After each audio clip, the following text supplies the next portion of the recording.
ดีอยู่หรอวะพักอยู่ข้าวอยู่จานเลยคอยก็อยากได้อยู่รถแบบนี้นะไว้ขี่โอ้น้ำมันเต็มถังเลยเนาะพี่น้องเอ้ยโอ้คักดีปอปีนี่ข้าเจ้าเติมให้ก็เจ้าเติมให้บ่แม่นโอ้โท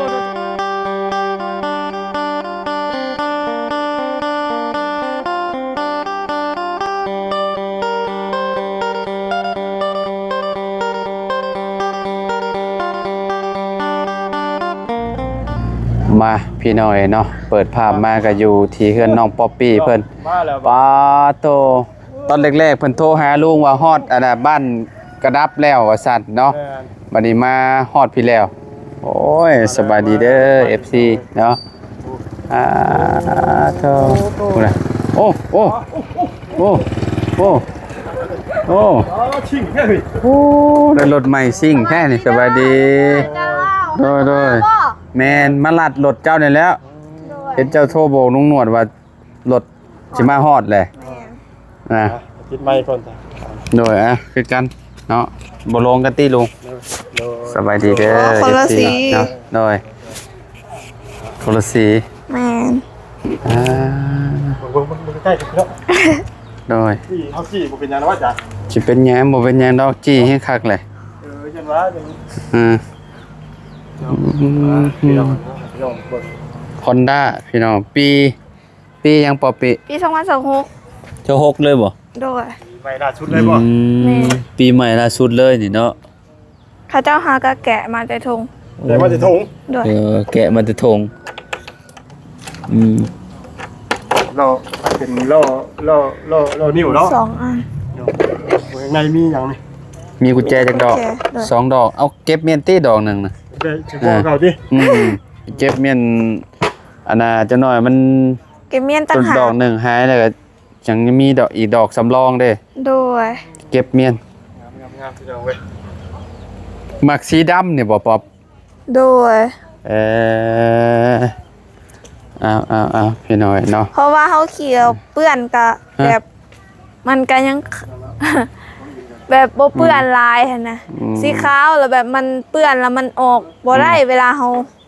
อันนั้นนะนี่เนาะพี่น้องเรามาแสดงความยินดีครับน้องป๊อปเนาะน้องดีก็ได้รถครับหรือว่ารถมอเตอร์ไซค์รถยนต์ได้มาเป็นใหม่ทอดมันหมากเลยโดยสดๆร้อนลวกมือจันบ่ได้ใบจะเล่าขี้ลองเบิ่งบ่ได้ใบถ่อมันบ่เป็นหยังเนาะน้องเพิ่นว่ามักสีดำว่าซั่นอันนั้นเพิ่นบ่ได้ให้บ่ครับป๊อบอันเจ้าบ่ได้อันนี้มาบ่อ๋ออยู่เพื่อนเขายังบ่ได้ไปเอาอยู่เพื่อนเพิ่นบ่โดยป้ายปี้ก็ได้อยู่บ่ฮะป้ายได้อยู่บ่ได้เจ้านั่นก็เจ้ายิงให้บ่แม่นอันนี้ป้ายรถใหม่อันนี้เด้ฮะอันยังป้ายปี2026เขาจะติดใช่บ้านเฮานี่ก็ฮู้กันเด้เนาะพี่น้องเนาะไปไกลเกินว่าไงออกจากเขตเนาะแม่นออกจากเขตนึงนี่ก็พี่น้องนี่ก็เสียเงินนะบ่แตกต่างกับตำรวจขี่รถมีหนังสือตอนนั้นน่ะพี่น้องขี่แถวนี้ก็บ่เป็นหยังบ้านเพราะว่าบ้านเฮามีแต่ขี่แบบนี้แหละพี่น้องรถแถวนี้หั่นเขาเจ้านิยมใช้รถแบบนี้หลายดีแล้วเจ้าบ่ได้ไปเอารถคิกนะเนาะแม่นรถคิกน่ะคือที่ฮู้แล้วมันสันรถสายพานอยู่แล้วโดยมันแบบว่าข้อเสียมันมีหลายรถอันนั้นเพราะว่าก็ฮู้อยู่หนทางนี่เวลามันบืนมันยังนี่โอ้ยพี่น้อยเนาะทางเขาเจ้ามันบ่ได้เปลี่ยนเกียร์มันมีแต่บิดเอาอย่างเดียวเนาะลุงเนาะสายพานเด้เปลืองน้ำมันอีกเปลืองน้ำมันอีกรถอันนี้ยังว่ามันค่าก็ยังปลดเกียร์1เกียร์2ใส่อ่ะนะโดยที่เพิ่นว่าเพิ่นได้คิกแต่ว่าราคามันก็สูงแล้วบัดนี้สูงแล้วก็ก็ได้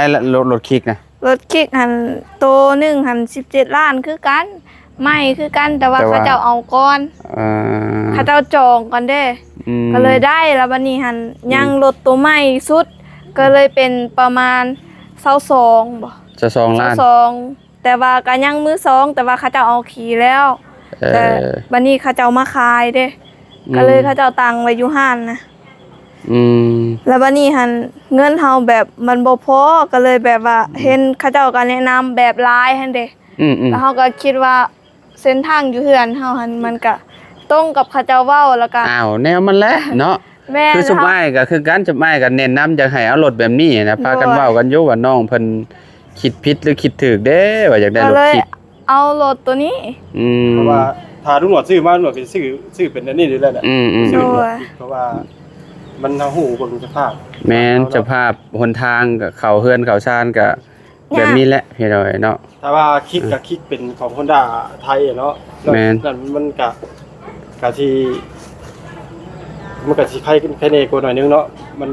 ทนทานแน่เพราะว่าคิกของรถเวียดนี่เห็นยกตัวอย่างของดอกแค่เนาะ อืม เดี๋ยวเบิ่งสภาพยังใหม่อยู่พี่น้องขี่ไปดูโอ้ยบ่ได้ม่วนจังดิ จะเป็นเท่าใดเนาะ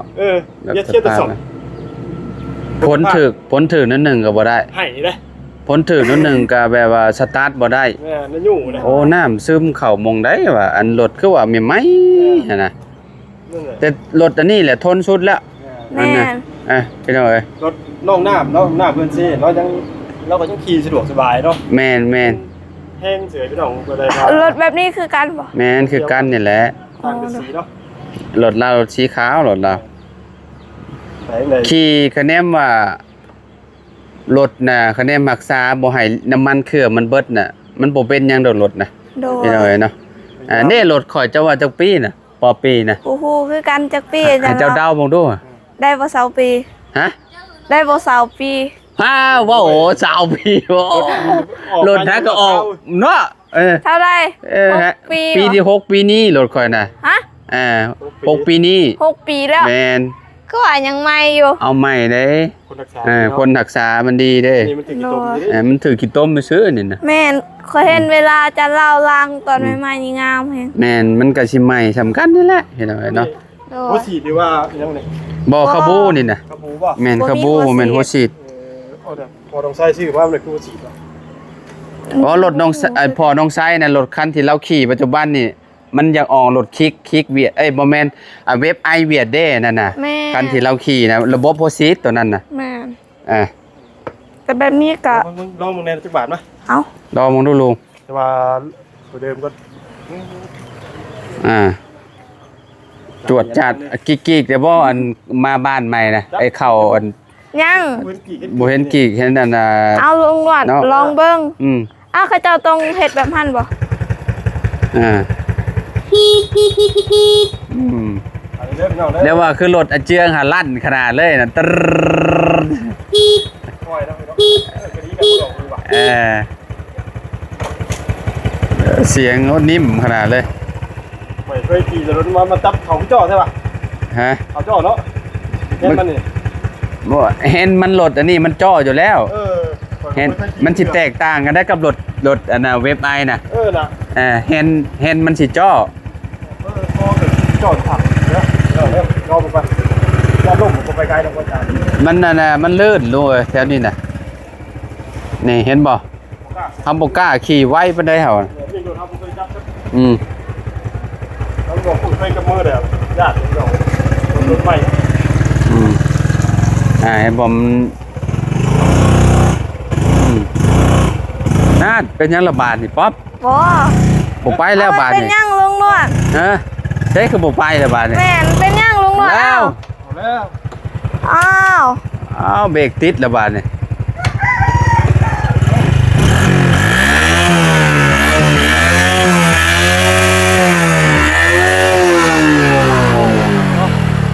นิ่มเลย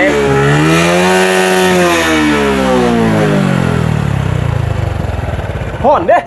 เอ้า หลวงมือ ห้องมันหลวงมือบ่ มันใหม่เนาะ เอา รถใหม่ห่อนได้ต้องล่างได้นี่ ล่างไหนล่ะ ต้องล่างได้ป๊อปเอ้ย ด้วย เนาะ ทางมันบ่นั่นเป็นของหลวงพ่อลองอาจารย์ลองปะลองไหม ลองกับมันก็นิ่มมาแล้วรถใหม่ อาจารย์ลองต้นพี่น้องเพราะว่าจะได้ ใช่ไหม นั่นน้ำกัดเนาะโอ้ว่ามันดีบุดี น้องเอ้ย ดีอยู่แล้ววะ พักอยู่ข้าวอยู่จานเลย ค่อยก็อยากได้อยู่รถแบบนี้นะไว้ขี่โอ้น้ำมันเต็มถังเลยเนาะพี่น้องเอ้ยโอ้คักดีปอปีนี่ ข้าเจ้าเติมให้ ก็จะเติมให้บ่ แม่น โอ้โจบ่อยากขี่ไว้คือแบบนี้แล้วมันลื่นน่ะคือลุงเว้าแหล้วโอ้บ่กล้าพี่น้องมึงแน่โหมีแต่ลื่นได้ลื่นพี่น้องเอ้ยโอ้ต้องปาให้มันแห้งก่อนนี่น่ะบนทางนี่โอ้ยกล้าขี่ไว้พี่น้องเอ้ย เดี๋ยวโอ้ยตกใจดิจาน ยันเจะคลองเราพูดตกใจเอาตกใจแล้วล่มก็คือว่าเลยยันมันเสียโฉมเลยตี้ พักได้พักหน้าพี่น้องไป งามแล้วได้แล้วเนาะ อันนี้เพื่อนดำด้านเนาะ ดำด้านหน่อย พี่น้อง ขอบใจลุงละลาย โดย ก็ได้โอ้สติกเกอร์พี่น้องเนาะ โดย เว็บพี่น้องนะเนาะ โดย เว็บ100โอ้อันนี้มัน100เนาะคอยว่าตัว X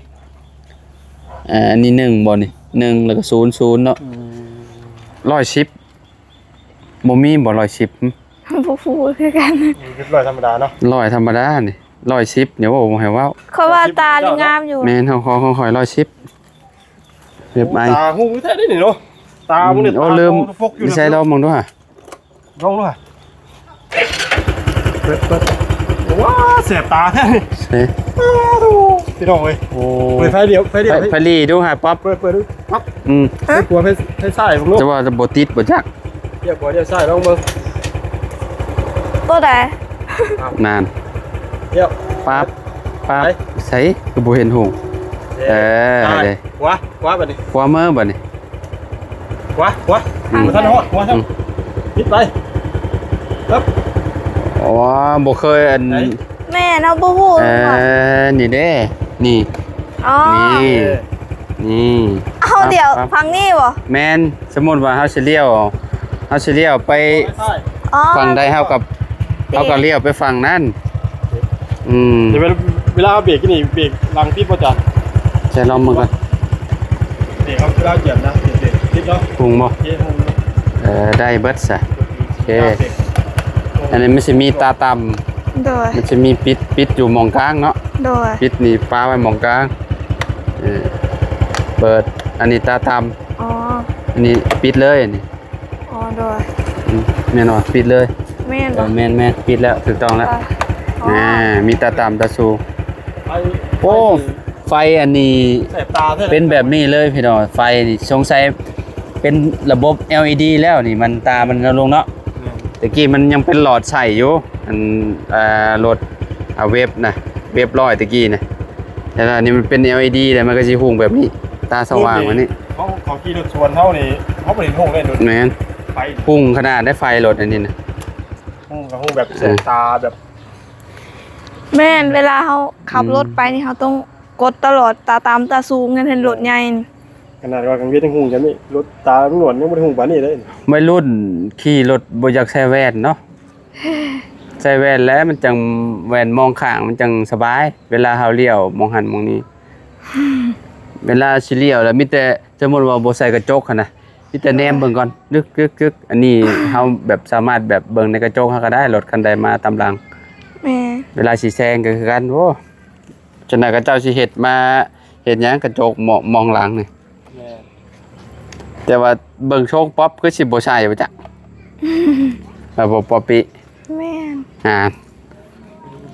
ครับเพื่อความปลอดภัย แม่นเพื่อความปลอดภัยตัวเอง โดยก็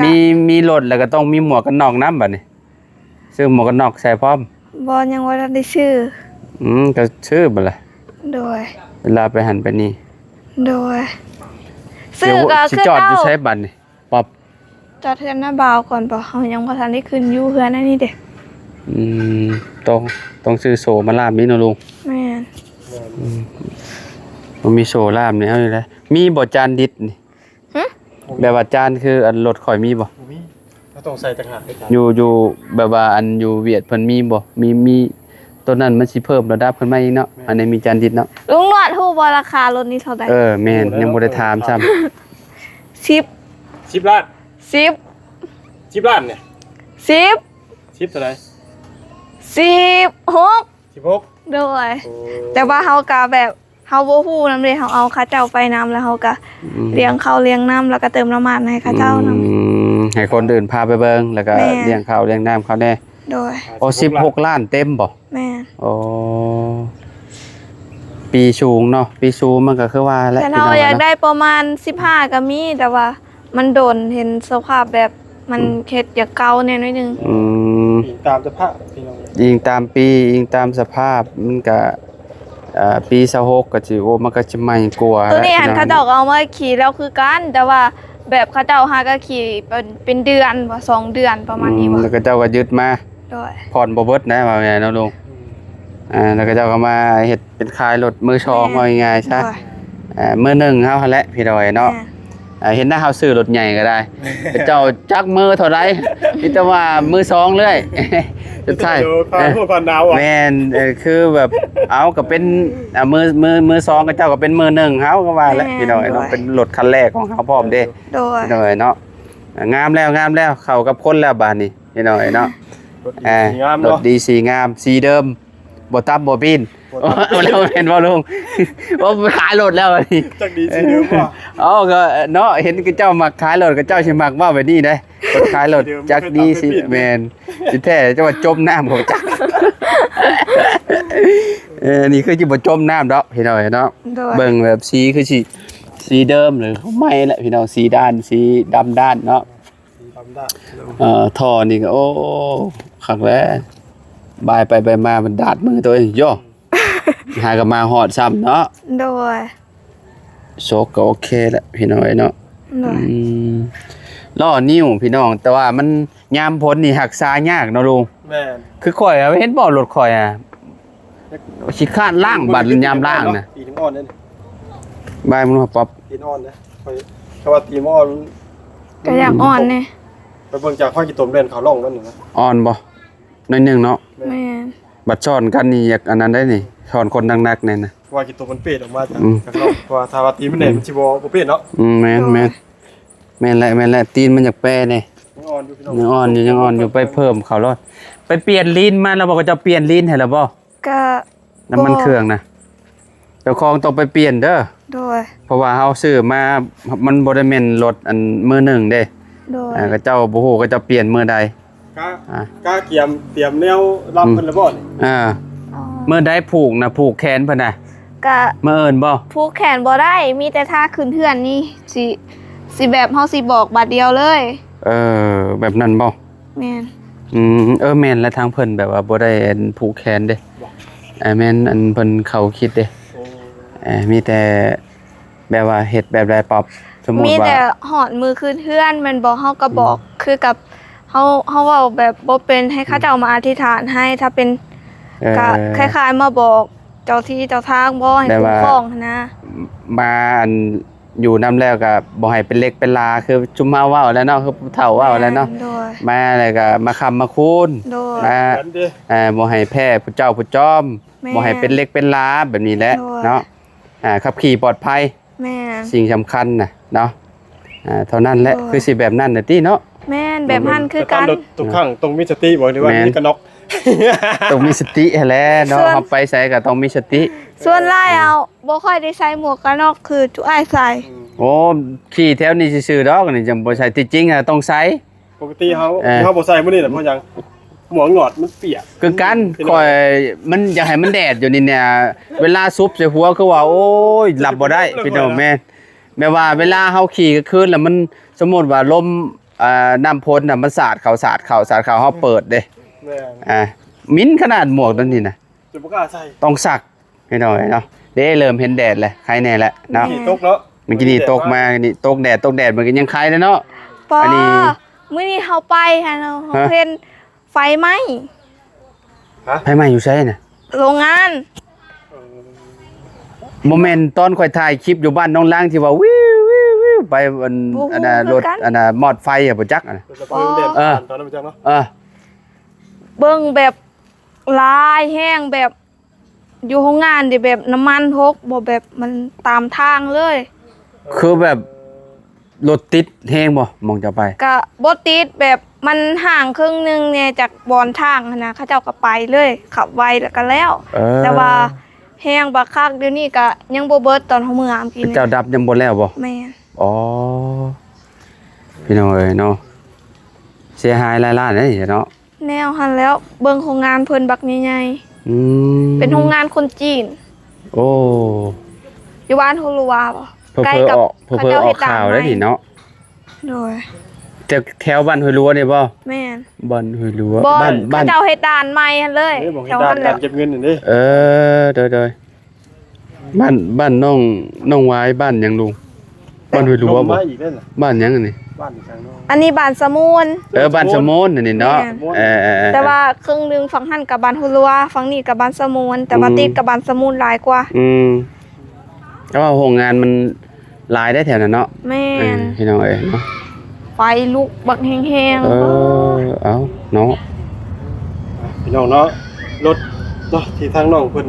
อยากได้ที่ว่าอยากรอคอย อืม ตั้งว่าง่ายเป็นรถคันแรกที่ว่าเพิ่นรอคอยแบบเต็มจุดเต็มจอเนาะ แม่ โดย นโดย ได้มาฮอดจอดถึงเป็นนาทีเรียบร้อยเนาะพี่น้อง โด เนาะ ย มาหอดเทือนหอดชาแล้ว มีอย่างอยากเว่าในผ่านคลิปไปครับถึงผู้ใหญ่เพิ่นอยู่บ่ แม่นก็มีแต่คำขอบคุญขอบคุณก็ฝากทางผู้ใหญ่ใจดีเด้อก็ขอขอบคุญขอบคุณ ขอให้ไปใส่มาใส่เดินทางปลอดภัย ขอให้ร่ำรวยๆจับยังเห็ดยังก็ขอเป็นเงินเป็นทอง ขอให้สุขภาพแข็งแรงขอให้การงานเจริญรุ่งเรืองก้าวหน้าต่อไป ขอพระเจ้าอวยพรอวยพรบ่ค่อยเก่งปานใดแน่ โอ้สำนีก็ถือว่าเก่งแล้วเนาะพี่น้องเอ้ยเนาะถือว่าได้มาฮอดจอด โดย ว่า แม่ ที่ท่าของมือขึ้นเฮือนใหม่เลยบ่นี่ก็ท่า ขึ้นเทือนใหม่ตกลงมื้อใดบาทนี่ ว่าแล้ว ตัดสินใจได้แล้วบ่ว่าเสียงเพิ่นว่าจังใด อ๋อเฮายังบ่ทันได้พ่อบ่เสียง บ่เสียงยังบ่ได้เข้ามาบ่นี่ มื้อนี้เขามาอยู่ทางตัวแม่บอกว่า บ่พอ บ่ เจ้า พอค่อย เด้อมาบัดนี้พี่น้องเนาะก็สิขอโตวจบคลิปก่อนเนาะจังได๋ก็ดีใจนำน้องป๊อปปี้เพิ่นพี่น้องเนาะมีรถใหม่ขี่แล้วพี่น้องเนาะไปใส่มาใส่จังสิได้สะดวกสบายเนาะ โดย สิ่งแบบว่าสำคัญชุดก็คือน้ำมันเครื่องนั่นแหละเนาะต้องไปเปลี่ยนเนาะเปลี่ยนออกเพราะว่ามันเป็นน้ำมันเครื่องเก่าแล้วพี่น้องเนาะเพราะว่าเฮาอยากขี่ดนๆเฮาต้องรักษาดีๆเห็นนะพี่น้องเนาะคือแบบยี่ห้อรถก็เป็นยี่ห้อ Honda แต่ว่าเพิ่นนี่แหละพี่น้องอยู่เวียดนามพี่น้องเนาะ โดย ก็ดีคือกันอันนั้นก็ Honda รถอ้ายก็ได้อันนี้ก็ Honda แต่ว่าทางนี้อัน Honda เวียดพี่น้องเนาะ โดย ขี่กำมวลคือกันพี่น้องเนาะถือว่าแบบสุดยอดแล้วคันว่าเป็นรถ Honda เนาะเห็นหลายๆคนมันก็มีแต่ใช้รถอันนี้แหละพี่น้องเนาะรถอัน Honda พี่น้อง Honda อันเว็บ100พี่น้องเนาะอยู่ทางเวียดนี่พี่น้องเนาะบ้านเฮาก็ใกล้เวียดอยู่แล้วหั่นนะเนาะก็มีแต่ใช้ยี่ห้อนี่แหละเนาะโอเคไปป้าเด้อบัดนี้เด้อเดี๋ยวจังสิเข้ามาใหม่เนาะ โดยก็ขอขอบคุณทาง FC และทางผู้ใหญ่ใจดีที่เขามาชมคลิปนี้เด้อและขอให้อายเดินทางปลอดภัยขอพระเจ้าอวยพร น้ำตาสิซึมแล้วเนาะเจ้าของรถนี่บ่แรงนี่ยันนอนบ่หลับอยู่บ่แรงนี่เนาะต้องหาบ่อนจอดเพิ่นเด้เนาะหากุญแจมาล็อกเพิ่นเมียนก่อนเพราะว่ารถใหม่ซ้ำโอ้ยพี่น้องเนาะต้องเบิ่งคักๆได้ ป๊อปปี้ไปพ้อกันไหมพี่น้องเนาะโอ้ทางน้องบ่าวเพิ่นเฮ็ดหยังซะน่ะ เป็นพูดของ โอเคเอาพ้อกันไหมใช่พี่น้องอยู่ดีมีแฮงบ่ทุกคนสำหรับที่นี่ไปแล้วสบายดีพี่น้องเนาะ